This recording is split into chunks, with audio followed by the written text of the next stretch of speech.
Hello and welcome to the CoreTV News and the Hour. I am Omotayo Alo. States of the Federation have started benefiting from the Special Intervention Fund aspect of the Presidential Relief Package earlier approved by President Muhammad Buhari. This was disclosed at the National Economic Council NEC meeting held at the State House presided over by Vice President Yemi Osinbajo. While briefing the Council, the Central Bank Governor Godwin Emefiele said 18 states had been able to draw from the fund as at, while a number of other states are currently being processed for the soft loan facility. This is part of President Buhari's relief package designed to help states pay backlog of salaries and also ease their financial challenges caused by drop in federal allocation. In a similar vein, the Director General of the Debt Management Office, Abraham Uwankwo, also informed the NEC that the second phase of the debt restructuring offered to the state is now in effect, with 13 new states now being considered, with 12 banks involved. The Economic and Financial Crimes Commission, EFCC, has declared Kennedy Izuagbe, former director of Societe Generale Bank, wanted. 45-year-old Izuagbe is the managing director of Curly's Properties and Investment Limited, a company in which Senate President Bukola Saraki is believed to have shares in.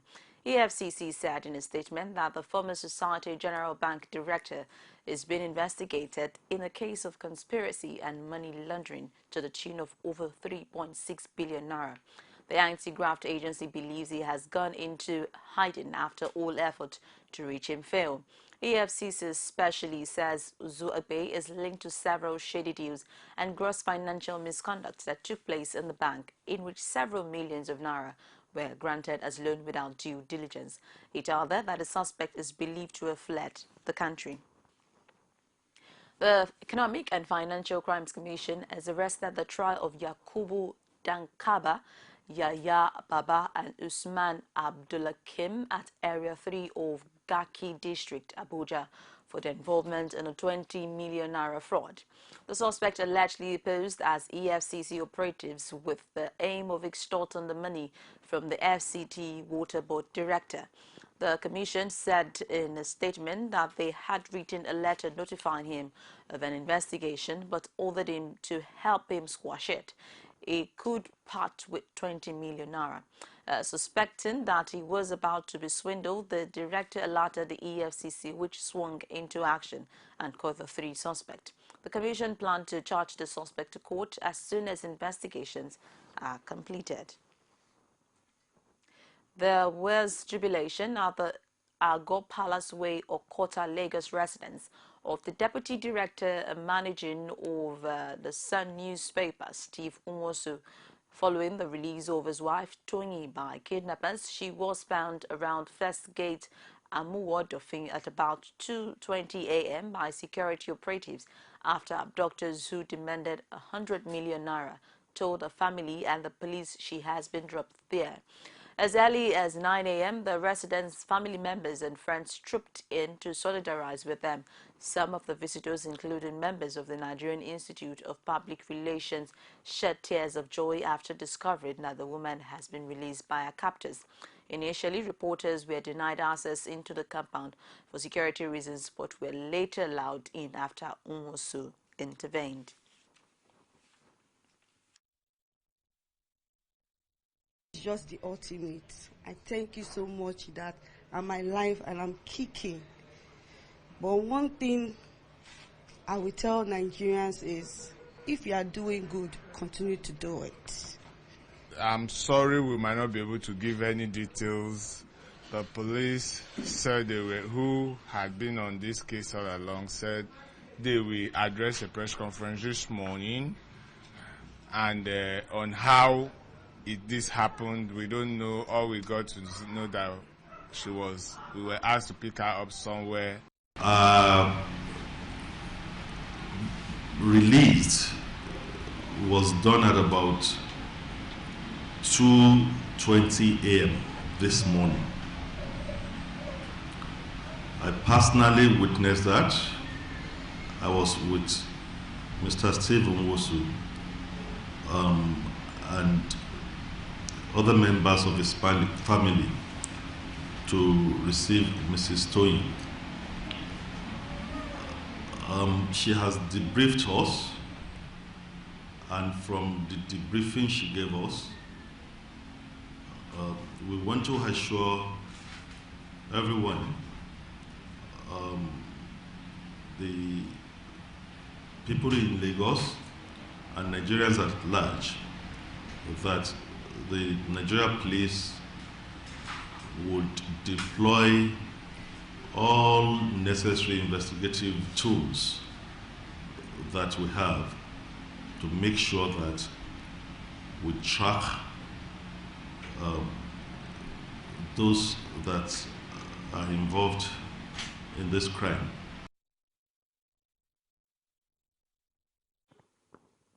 A federal high court in Abuja has summoned the Code of Conduct Bureau to appear before it in September 21 to show cause why it should not be restrained from arraigning Senate President Bukola Saraki over allegations bordering on false declaration of assets. Saraki, in an ex parte motion, wants the court to stop Federal Ministry of Justice and the Code of Conduct Tribunal from taking any further step to arraign or prefer any charge against him, pending the hearing and determination of the substantive suit he filed before the court.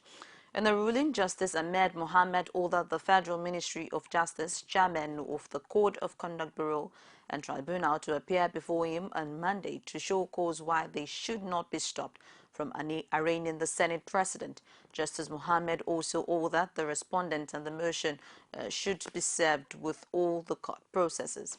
The judge held that the order was made in pursuant to the provisions of Order 26 Rule 10 of the Federal High Court Civil Procedure Rules of 2009.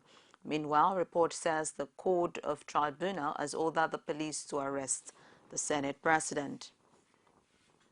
Ilorin indigents are rallying support for the President of the Senate, Bukola Saraki, ahead of his trial at the Code of Conduct Tribunal for falsely declaring his assets. They converged on the National Assembly under the banner of the Ilorin Emirates Descendants Progressive Union on Thursday to declare their unflinching support for Senator Saraki.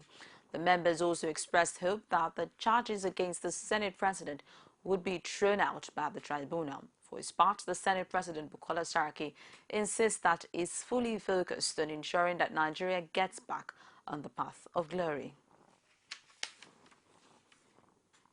The anti-corruption campaign of President Muhammad Buhari has been taken to the doorsteps of Nigerian police force, with the leadership vowing to dismiss any officer found culpable of corrupt practices. The Assistant Inspector General of Police in charge of Zone 8, Tanko Lawal, made this known while visiting the Ekiti State Police Command as part of the tour of his command. Rashid has more. As part of his tour to the commands under his zone, the new AIG Zone 8, Tanko Lawal, visited the Ekiti State Police Command. At the command headquarters, Lawal told the officers and men of the force that the corruption tag used in describing the police is unacceptable, calling for a change on the part of the members of the force. He, however, says appropriate sanctions await those who are found wanting. Inspector of Police Solomon Asrasi has zero tolerance to corruption. Any officer, from the constable to the most senior officer, caught in the corruption wave will be shown the way out. Once it is proven, that officer should go. And if care is not taken, we will also prosecute him. So all of us, including my humble self, is a warning to all of us. While commending the command for maintaining professionalism, he gave an assurance of a bumper welfare package and prompt promotions for officers and men. He also ordered strict compliance to the dismantling of roadblocks in the zone. Consider those who have acquired additional qualification while in service.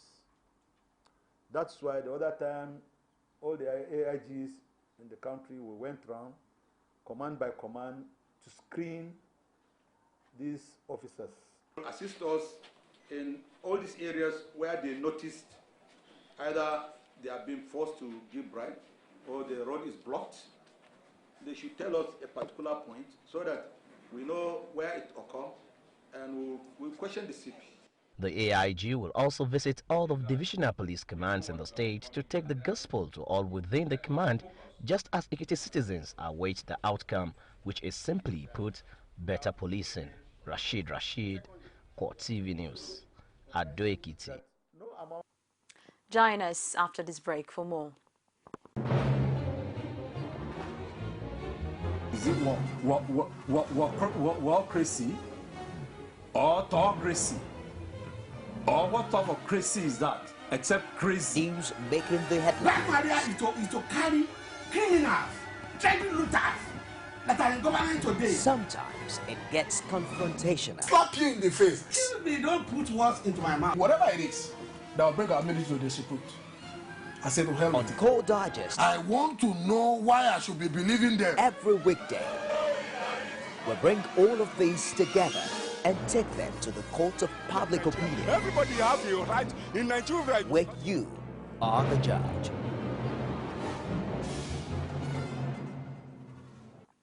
Welcome, and if you're just joining us, it's CoreTV News on the hour. For more of our news and information, visit our social media platform, facebook.com/CoreTV News, our Twitter handle @CoreTV News NG. You could get more on our YouTube channel, youtube.com/CoreTV, space and news. Nigeria's excess crude oil account stands at $2.257 billion as at September 15 this year. Oyo State Governor Abiola Ajimobi disclosed this after a closed-door meeting of the National Economic Council in Abuja. He noted that this was the figure presented to the Council by the Accountant General of the Federation. The Accountant General of the Federation reported to us that we have excess crude proceeds as at 15th September 2015, amounting to over $2.257 billion. This was established and he confirmed the position. Other major item that was discussed had to do with the restructuring of bank loans to state government. And the restructuring was done into FGM bond, and the Director General of Debt Management Office reported as follows: that 26 states applied for the loan, that 11 states have concluded and submitted all relevant documents, that 13 states are involved in the second phase to commence immediately.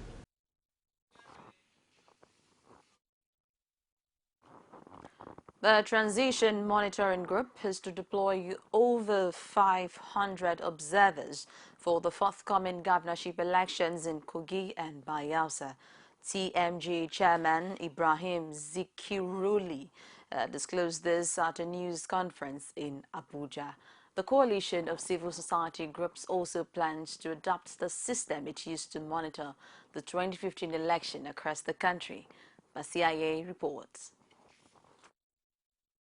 Kogi and Bayelsa states will be the focus of attention for many Nigerians come November 21 and December 5, being the dates set aside for the 2015 gubernatorial elections.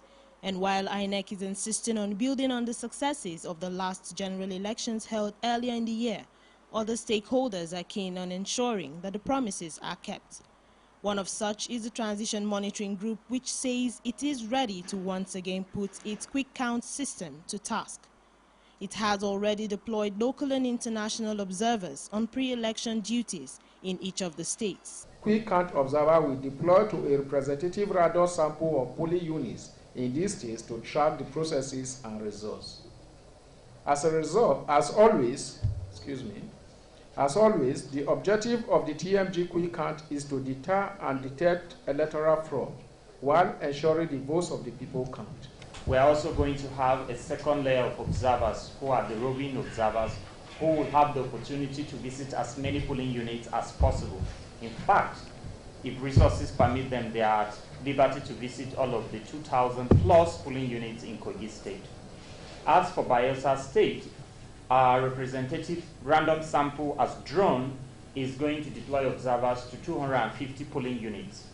And this is spread in all of the 8 local governments, and nearly every ward of that state is to be covered. TMG also wants security agencies to ensure that all political parties and candidates go through the due process of checks and scrutiny before the elections. In line with the ongoing fight against corruption, we call on all political parties to subject their candidates in the forthcoming Kogi and Bayelsa governorship election to DSS checks and to drop any that face the DSS scrutiny.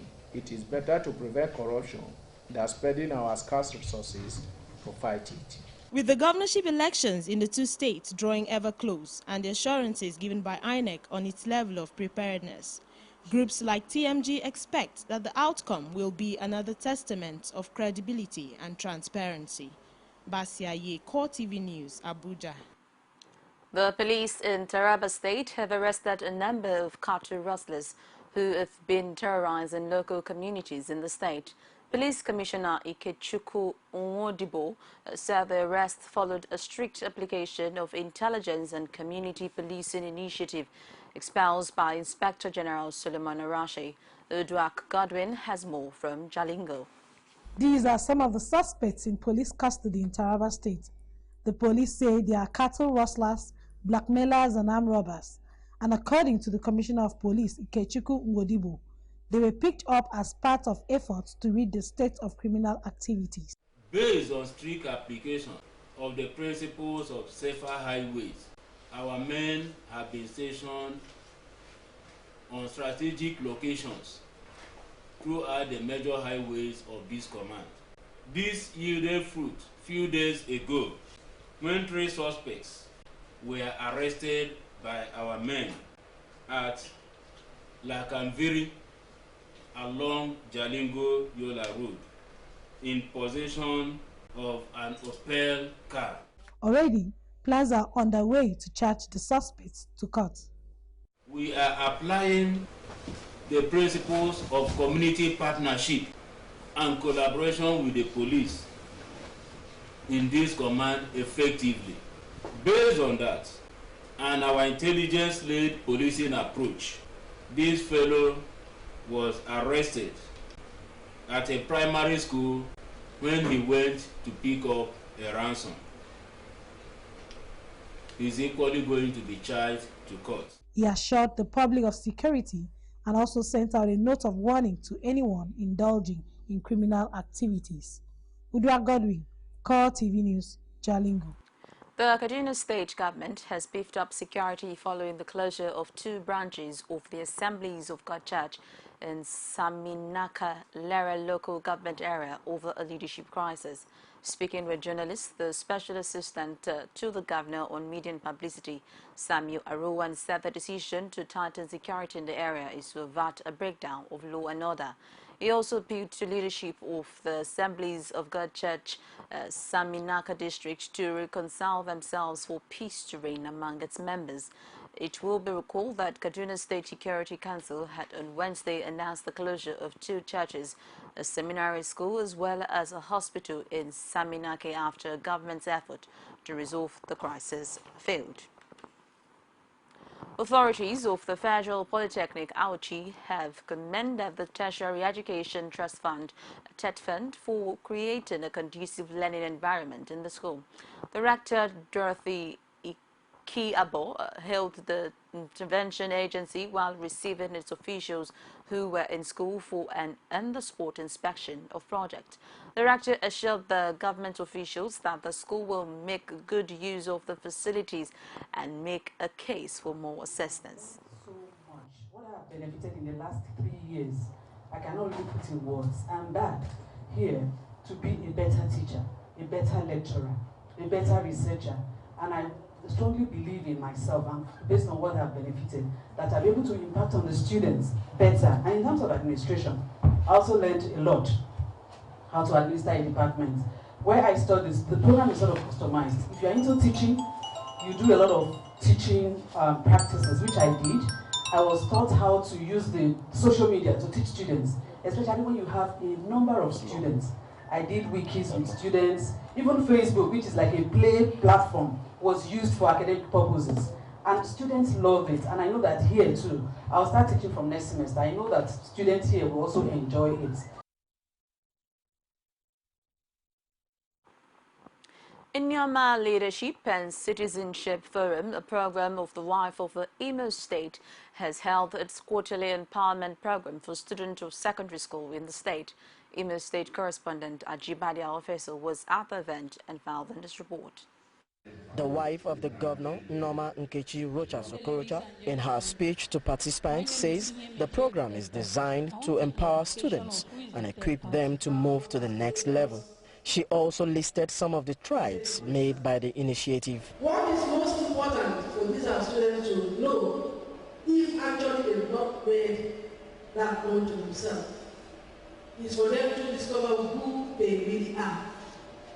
Because for you to be not just any leader, but we are talking about successful leaders, leaders that will make positive impact in their position of authority.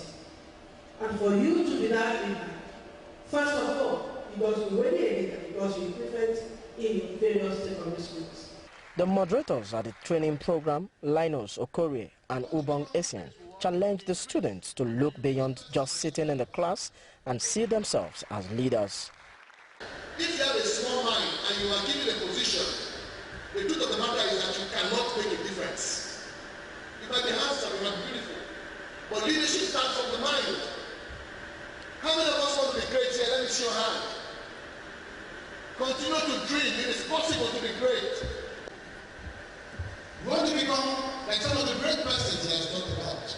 But you cannot become like these people if you do not have the right attitude. For the governor, Rochas Okorocha, the program is a step in the right direction that will also have a knock effect on the development of the state in the long term. Between the land and the sea,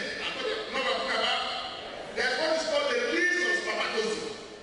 And this about millions of sperms are released into the boat. And there's a race that takes place. Can we stress of all the sperms? Before they get to the egg of the woman, all the sperms died. Only one matters, and that's you.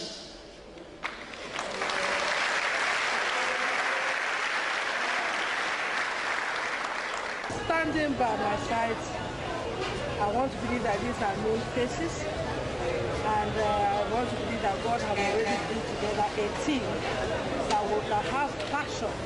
Like Ranu said, this what he's doing is something that is a dream that he has had for over 21 years. Also is my brother here.